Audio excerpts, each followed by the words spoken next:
What is going on, everybody?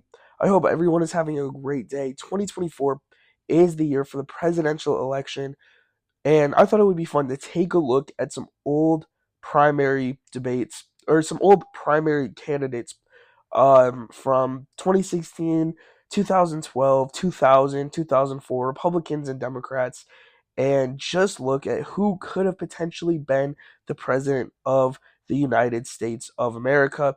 Well, this video is the 2016 Republican primary candidates, and we are going to look at all 17 candidates. I'm going to start out with the candidates that really did not have a great shot at being president. I also want to say that this is a list, not just who I'm most in line with politically, but who I think would have made a good leader, a good president overall.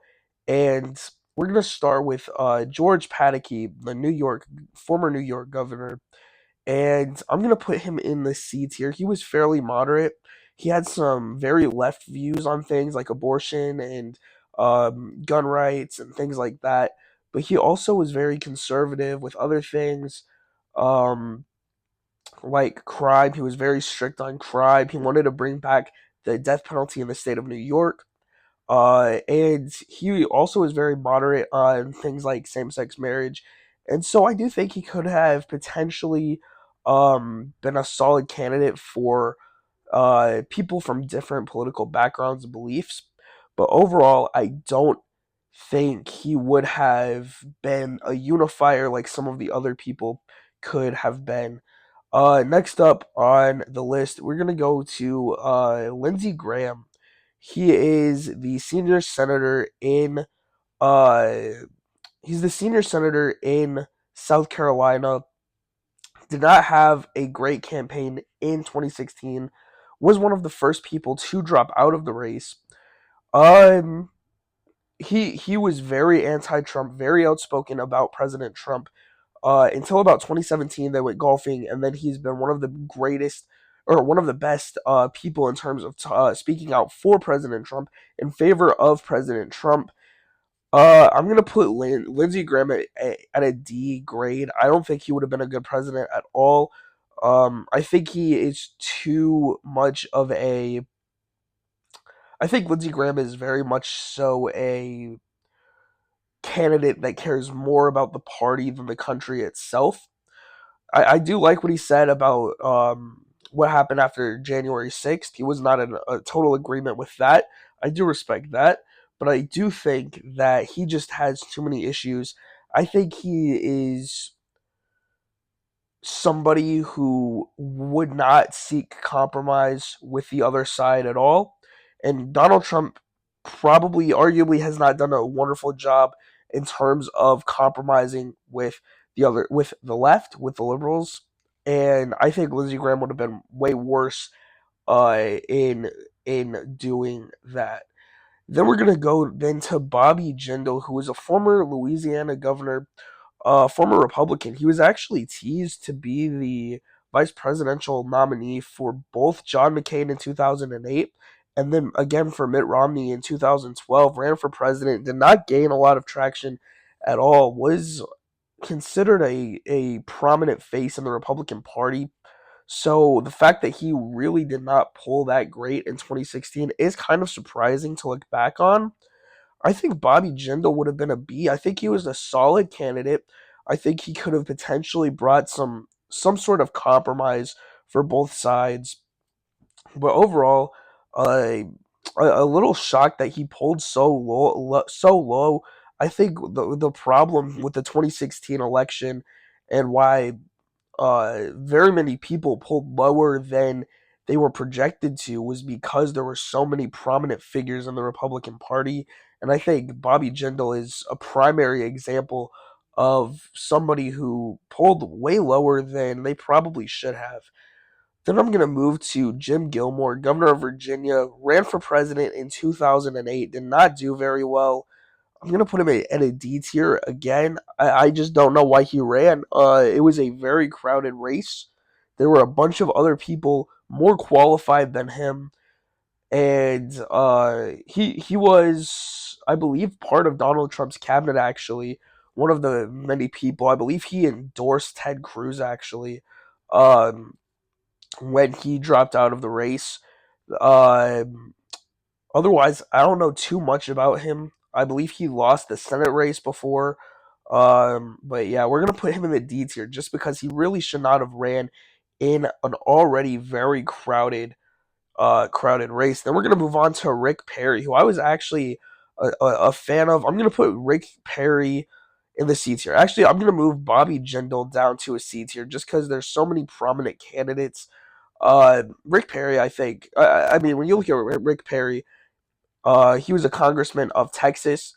He was the lieutenant governor under George W. Bush in Texas, and then became the governor when Bush became president. Uh, and he ran for president in 2012. Didn't gain a lot of traction.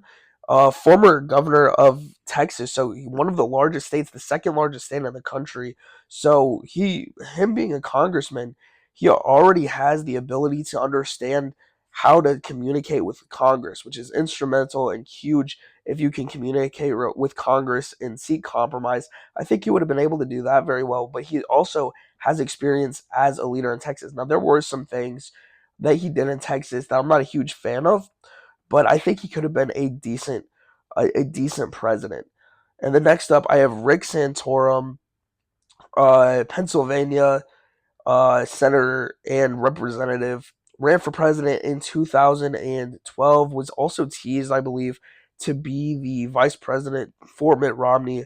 Another guy that's going to go in the C tier. There really was no reason for him to run. He endorsed Marco Rubio following his withdrawal from the race, and he has very similar political views to Marco Rubio, but I think again, very crowded race. His time was up, so to speak. He ran 4 years ago, didn't win. There were far more people, arguably more qualified to be president than the people that ran in 2012, and he decided to run anyways. Pulled very low. Not a huge fan. So now we move into the candidates who I think had some sort of a shot to win the presidency. We're going to start with Carly Fiorina, who was the former HP chief executive officer. Um, the only political experience that she had was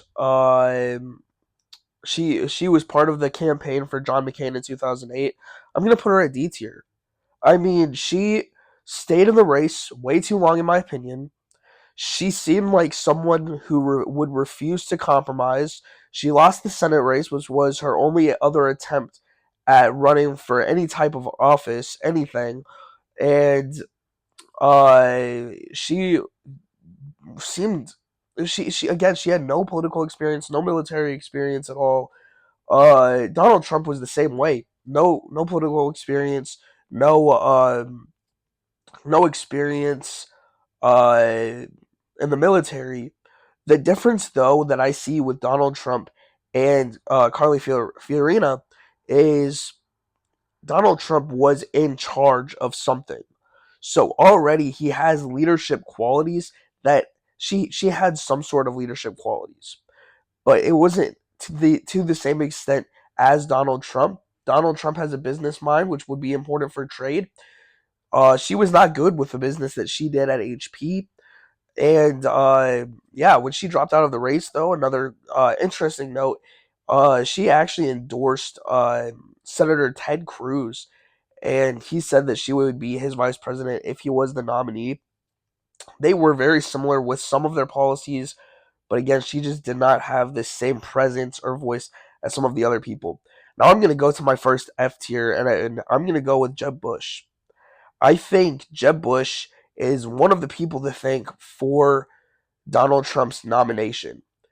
I think he was pulling it second for a long time, and he seemed very wishy washy. Very wishy washy. He had some awkward moments, especially in the debates, and his whole campaign was showing that he was different from his father and his brother, but still trying to show respect to their legacy. On paper, that's not necessarily bad, but some of the things that he did, some of the ways that he answered, like about the Iraq War, was just very bad. He was a very bland governor, nothing amazing, nothing bad. Ultimately, I don't think we should have had another Bush run for president, especially because the Republican Party at this time 8 years ago was not a fan of the Bushes at all, and I think Jeb Bush really, really impacted this primary in a way that really propelled Donald Trump. He was the main person for the longest time that Donald Trump would attack in the debates, and as you can see, that really did help Donald Trump in the long run. Then we have Mike Huckabee, former Arkansas governor. I'm gonna put him in the B tier. Mike Huckabee was, I believe, the first. I believe he was the first candidate to endorse Donald Trump when he withdrew from the race. I think his experience was there. He ran for president in 2008, governor of Arkansas. I believe he was a congressman as well. I think if you served uh, for as an executive as well as on Congress, it really helps you because it's giving you leadership qualities of a governor, but also the ability to understand how to speak to the Congress. So Mike Huckabee would have had that. He had his own show on Fox News for a while. Um, I think he would have been an okay candidate. I think he's decently moderate. He holds his conservative values, but he does want compromise and unity at the end of the day. At least that's what I get from him. I think he's a B tier. Then we have Rand Paul. Rand Paul's another person I'm putting in F tier. From a scale of 10L to 10C.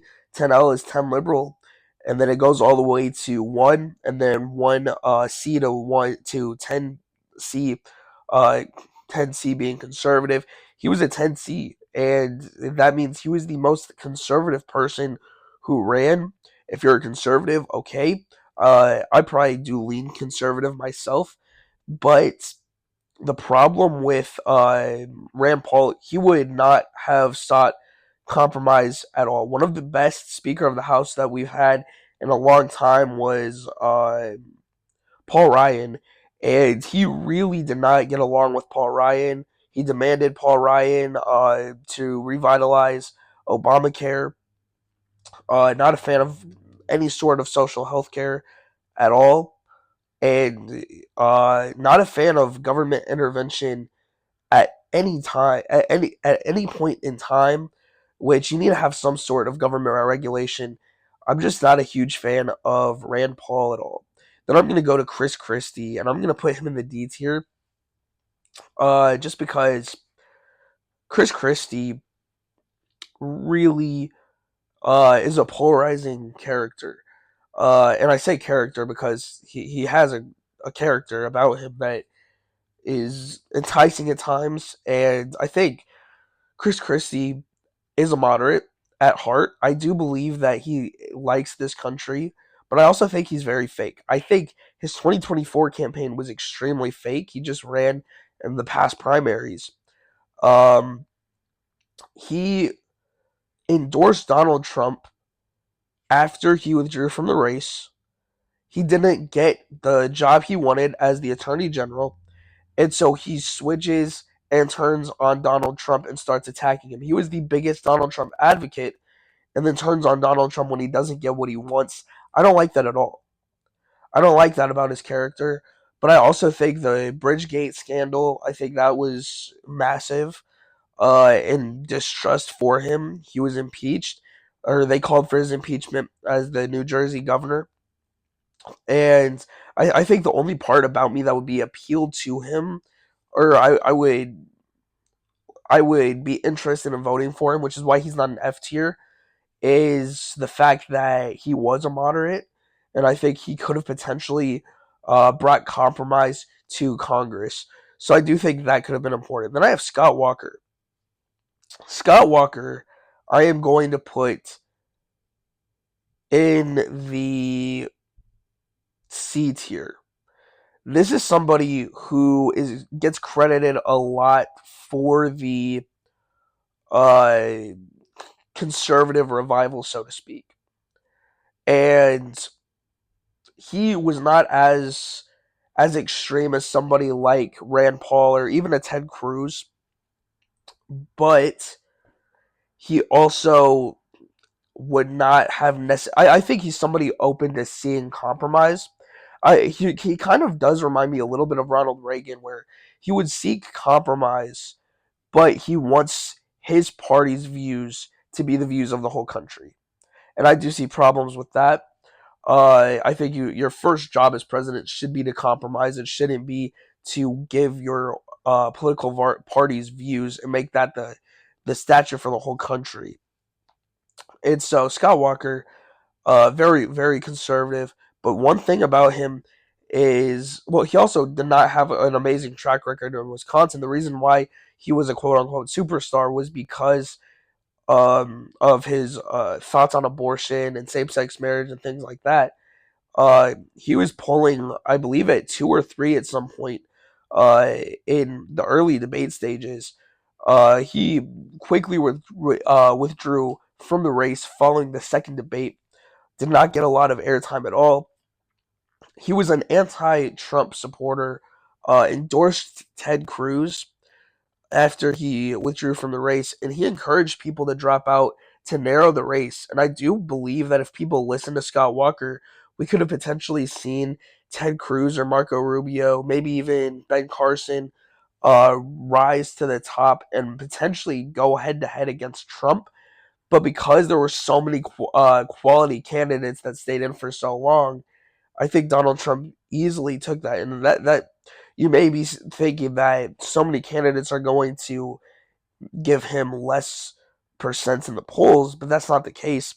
I do think if people listen to Scott Walker there, we could have seen a different candidate. But Scott Walker is just in the C tier for me. Then we're going to move to former neurosurgeon Ben Carson. Ben Carson goes in the C tier for me as well. I mean, there were some things. I think domestically he could have been a solid president. I think he was one of the worst candidates in terms of foreign affairs. He didn't know everyone in NATO. That's something you need to know. Um, he did not seem very smart when he was talking about the tax system. Now, he is very smart. I'm not going to question his intelligence, but how he talked about taxing people just did not make sense at all. Um, did not have any sort of political or uh, military experience, so I'm going to put him at C. Then we go to John Kasich, former governor, congressman, and senator of Ohio. I'm putting him in the A tier. This is a guy that sought compromise, loves this country deeply, and wants nothing more than a united country. And so having him in C tier, um, or I'm sorry, excuse me, A tier or S tier is where I'm gonna put him at S tier. I'm gonna put him at A tier. Actually, my bad. The only downfall is he's not a wonderful speaker, but I think his policies would have been great. I think he holds true conservative values, but still has a deep care for the people of this country and for the country and the benefits of the country as a whole. I think he would have been a tremendous president. Then we move to Donald Trump, and as a candidate for the Republican Party, I'm going to put him as a B tier. I don't think he was the best candidate in 2020, or excuse me, in 2016. I think, and this is strictly based off of 2016. This isn't really what we know now. I know for someone like Chris Christie, I did judge him based on stuff that happened after he withdrew from the race. But Donald Trump is extremely wishy-washy with his political views. He's always been that way. One moment he's a Democrat, one moment he's a Republican, Democrat, Republican. That right there is a red flag to me. But another red flag is the fact that how he treated people during the debates is not a great temperament for the president. But some of his policies, I think, were excellent. I think the state of the economy was actually not bad at that time. but having someone with a business mind to even help the economy a little bit more. One of his big things was fixing the military, helping the southern border, things like that. What he did, just like what John Kasich said, Donald Trump really did strike a nerve with some of the things that he was proposing, some of his ideas, and that's why he became the eventual nominee. But I still do have some problems. Looking back, if I was a voter in 2016, I would have had some problems with Donald Trump. Then we're going to move to Senator Ted Cruz. Ted Cruz is going to D tier for me. I think he is neoconservative, just like Rand Paul. I think actually I'm gonna move him up. I'm gonna move him to a B tier because again I'm looking at what he's been doing currently. It's like when he ran for 2016, he would not have been a bad president. He would not have been a bad candidate, I don't think. And I think that's why he was second place to Donald Trump. I think the big and most of these candidates right here actually supported Ted Cruz instead of anyone else. Ted Cruz and Marco Rubio were the two main people that were endorsed by former candidates, even more than Donald Trump, who's the eventual nominee. But Ted Cruz, uh, something changed in Ted Cruz following 2016. It's like once he grew that beard, he's just been crazy. He's very rude. He seeks no compromise at all. He wants only conservative values in this country, and you can't think like that. You need to have an understanding of other people's political views and at least respect it. He doesn't respect other people's political views right now, but in 2016, he just seemed different in 2016. He seemed different 8 years ago. Marco Rubio is going to be my S tier because just like John Kasich, I think he would have been good. I think he would have been the best person in terms of foreign affairs. I think he would have been good domestically. I would have loved to see John Kasich, Marco Rubio, presidency, vice presidency. Marco Rubio is a tremendous speaker. He's good with I think he would have been good with finances and helping the economy. I think the military would have been better. I think he would have been great with the southern border, maybe even better than Donald Trump. And I think there were just different things that I think he would have stopped ISIS just like Donald Trump did. I think Rubio was the best candidate for the Republican Party in 2016. And I think the three candidates that would have beat Hillary Clinton would be Rubio, Kasich, and Trump. I think had the best chances to beat Hillary Clinton. Um, but I think Rubio was just excellent. He was a great. He's a well-rounded politician. Has a great knowledge of everything, law. Uh, he has a great knowledge of law. He has a great knowledge of money, finances, the border, domestic problems, as well as foreign affairs. And he's a good speaker on top of that. And you do need to be a good speaker. We saw that with Ronald Reagan and his speech to tear down the Berlin Wall. But yeah, so this is my tier list for the candidates in the 2016 primary election for the Republicans. My next video will probably be the Democratic candidates, the Democratic primary candidates in the 2016 election. So make sure you guys subscribe and like the video so that you guys are able to see that as well. With all that said, you guys have a great day. Share your comments or share your thoughts in the comments. Please be respectful about it because at the end of the day, we're here because of a enjoyment about politics. It doesn't matter if you're conservative, liberal, moderate. It doesn't matter. Just be nice to everybody and let everybody know your thoughts in the comments. With that said, you guys have a great day.